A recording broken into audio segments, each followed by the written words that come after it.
सत्ता के प्रति जो विरोध करेगा, जो दुष्प्रचार करेगा, उसको जेल में डाल दिया जाएगा, उसको दंड दिया जाएगा। राजद्रोह अधिनियम आया 1907 में। 1907 में उग्रवादियों को दमन करने के लिए आया। दूसरा आया फौजदारी कानून 1908 में। फौजदारी कानून 1908 में। अब प्रचार प्रसार तो होगा ही, होगा कि नहीं? अब प्रचार प्रसार प्रेस के माध्यम से होगा, है ना? पत्र पत्रिका, समाचार पत्र जो भी छपेगा प्रेस से ही छपेगा ना। तो लॉर्ड कर्जन ने क्या कहा? 1910 में प्रेस अधिनियम ला दिया, प्रतिबंध लगा दिया प्रेस पे। प्रेस, अब कोई प्रेस अधिनियम लाया, कौन? Lord Curzon. प्रेस अधिनियम आया 1910 में। 1900 अब जो भी पत्र पत्रिका छपेगा वो जो राजभक्ति का छपेगा, विद्रोहियों का नहीं। अगर कोई विद्रोही राष्ट्र के प्रति अगर कोई प्रतिलिपि छापता है, समाचार पत्र छापता है, तो उसके प्रेस पर प्रतिबंध लगा दिया जाएगा, साथ साथ में जुर्माना प्रावधान किया जाएगा और दंड का भी प्रावधान। राजभक्ति वाले जो है वो छापे, जो ब्रिटिश का प्रशंसा कर सके वो छापे, जो ब्रिटिश का विरोध करे उनके अधिनियम, प्रेस अधिनियम ला दिया गया कि आपके प्रेस पर प्रतिबंध लगा दिया गया, आपके प्रेस को जब्त कर लिया जाएगा, आपको दंड शुल्क का प्रावधान हो सकता है, आजीवन कारावास न हो जाए, राजद्रोह का मामला आ जाएगा। लो, ये सही है? अब ये तो विरोधी है कि समर्थक है उग्रवादी के? यही तो छापेंगे विरोध में, राजभक्ति तो छापेंगे नहीं। इन्हीं पर क्या हुआ? दमन की नीति अपनाएगी। किस पे अपनाएगी? उग्रवादियों पर ये सब नीतियां, राजद्रोह अधिनियम 1907, फौजदारी कानून 1908, प्रेस अधिनियम 1910 का। अब बड़ी दिक्कत हो गई, इससे बड़े दुखी लोग हो गए। अब चूंकि कौन उग्रवादी नेता है? उग्रवादी नेता में मैंने आपसे बताया था लाल बाल पाल। कौन थे? लाल बाल पाल, अरबिंदो घोष।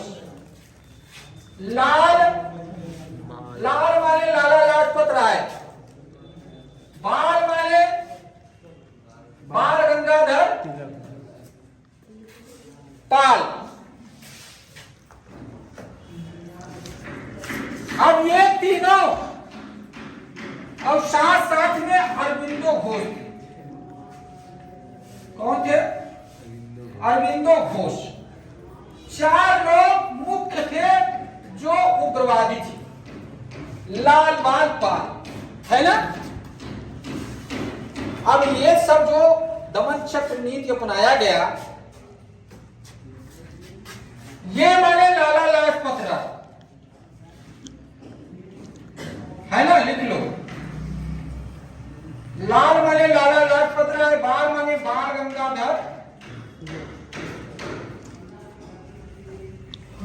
तिलक।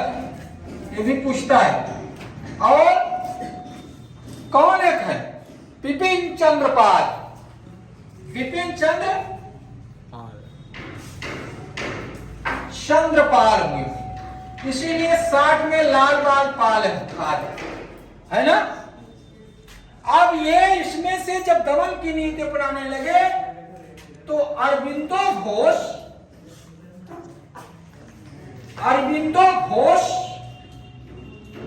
और बिपिन चंद्र पाल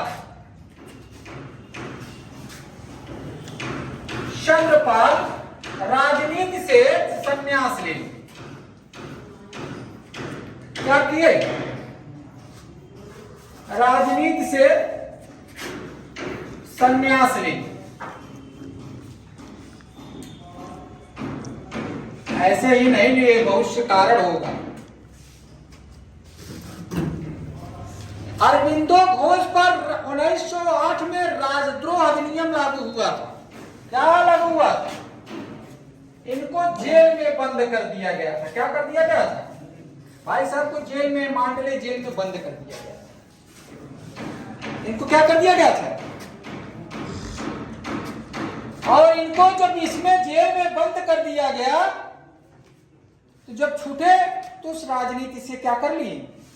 संन्यास ले लिए। क्या कर लिए? संन्यास ले लिए। अब रिटायरमेंट ले लिए। ये क्या कर लिए? रिटायरमेंट ले लिए। अब साथ साथ में लाला लाजपत राय अमेरिका चले गए, विदेश। लाला लाजपत राय कहां चले गए? विदेश। कहां चले गए? कहां चले गए? विदेश। ठीक है, कोई दिक्कत यहां तक किसी को? कोई यहां तक दिक्कत है किसी को?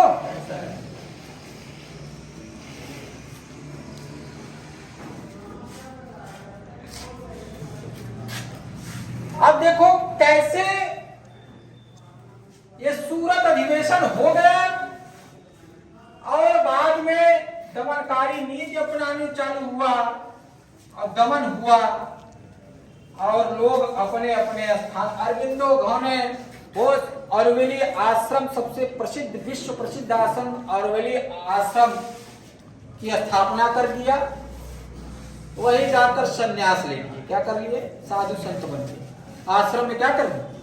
ये भी ऑरोविली आश्रम भी पूछता है। अब ये देखो, इसी सूरत अधिवेशन में नरम दल गरम दल अलग हुए हैं। तो ये जो सूरत अधिवेशन में जो लाठी डंडा, जूता चप्पल, हो हुल्लड़, एक दूसरे पे कुर्सियां फेंका गया, किसी का सर फूटा, मारपीट हुई, तो उसके जो आंखों देखा विवरण किया, कौन किया? उसका आंखों देखा पर एक पत्रकार था वहां। सूरत अधिवेशन का लिख लो, ये भी प्रश्न पूछता है, बहुत डीपली पढ़ा रहे हैं। अधिवेशन का आंखों देखा चित्र, वहां पत्रकार कौन है ना जी? आंखों देखा चित्र, पत्रकार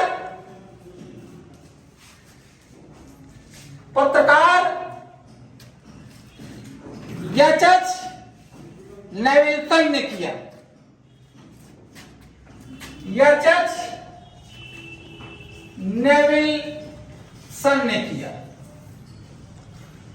एच नेविल्सन जो विदेशी पत्रकार था, वो वही बताया कि ऐसे घटनाएं घटी, ऐसे ही इस घटनाओं से मनमुटाव हुआ और दोनों लोग क्या हुए? अलग हो हुल्ला, लाठी डंडा पीटना चालू और कुर्सी फेंकना, ये सब जो चीजें है ये कौन वर्णन किया? पत्रकार एच। आंखों देखा चित्रण कौन दिया? एच नेविल्सन ने दिया। एच नेविल्सन ने दिया।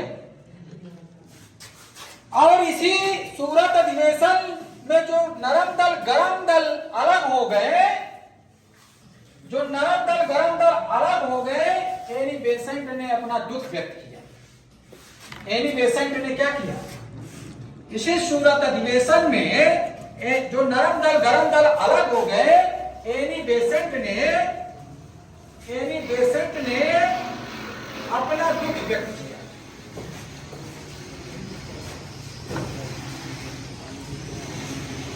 कहा ये एनी बेसेंट क्या कहे? देखो, कहीं कांग्रेस के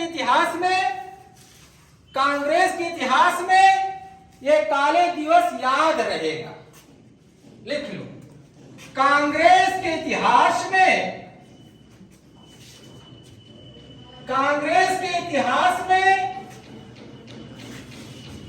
ये काले दिन था ना भाई? क्या काले दिवस याद रहेगा हमेशा।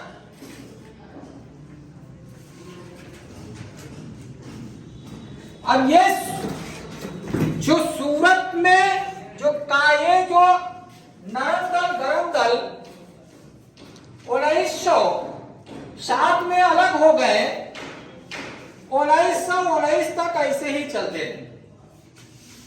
कब तक? तो इसीलिए बोले थे कि उनकी कार्यकाल 1919 तक, 1907 से 1919 तक। अब 1919 में लखनऊ का कांग्रेस अधिवेशन हुआ। किसका? 1919 में 1919 में सॉरी कांग्रेस का अधिवेशन 1916 में होगा। कब होगा? लखनऊ अधिवेशन कब होगा? 1916। कांग्रेस का अधिवेशन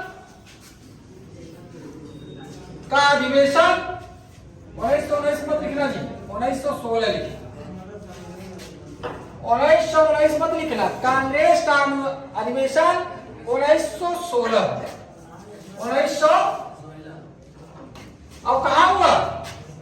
लखनऊ में। कहा हुआ?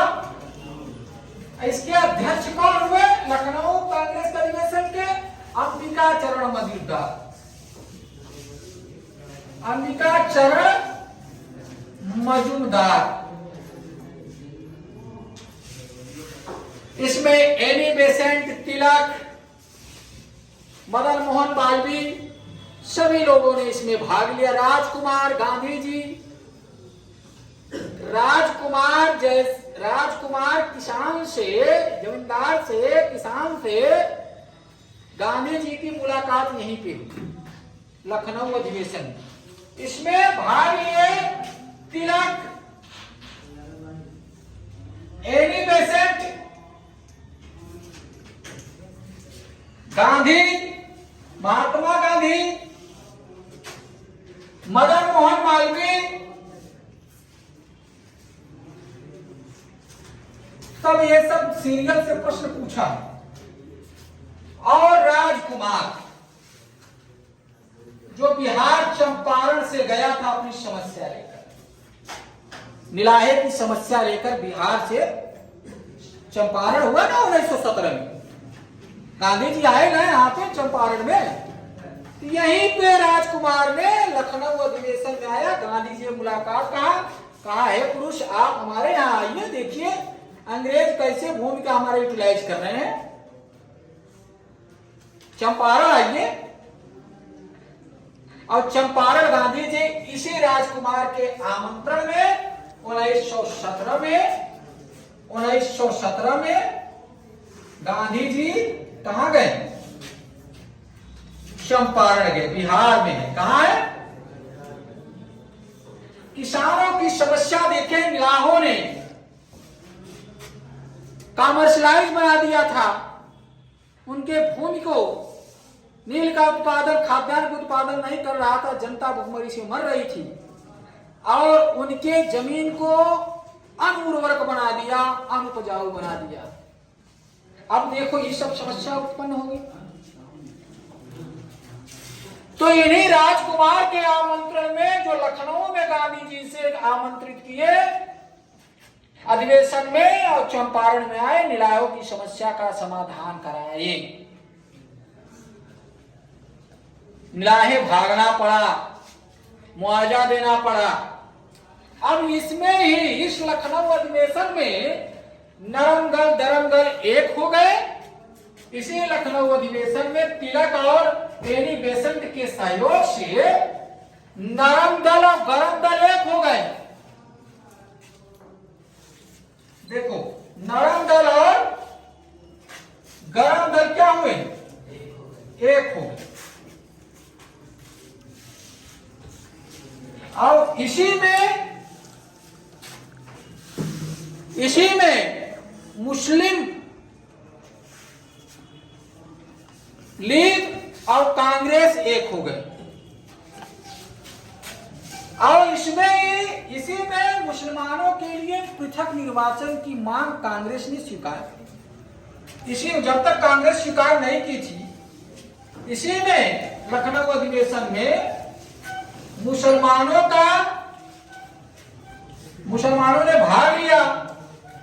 मुसलमानों के जो 1909 में पृथक निर्वाचन की व्यवस्था कर दी गई थी पार्लियामेंटों के द्वारा, पृथक निर्वाचन की मांग को क्या किया गया, स्वीकार कर लिया गया। वैधान का ठीक है यार, कोई दिक्कत नहीं, लेकिन ये भूल थी कांग्रेस की।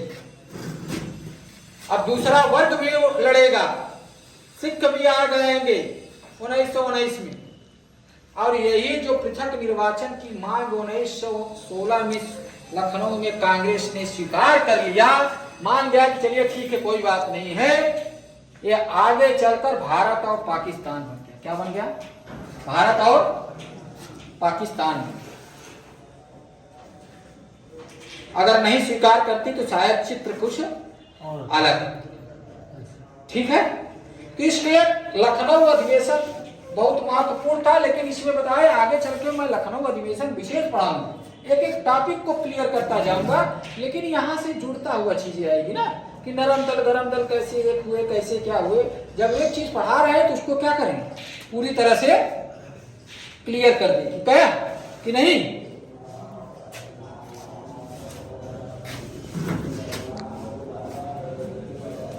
कोई दिक्कत? चलो यहां तक इंड कर दे। ठीक है, लिखोगे कि लिख लिए हो?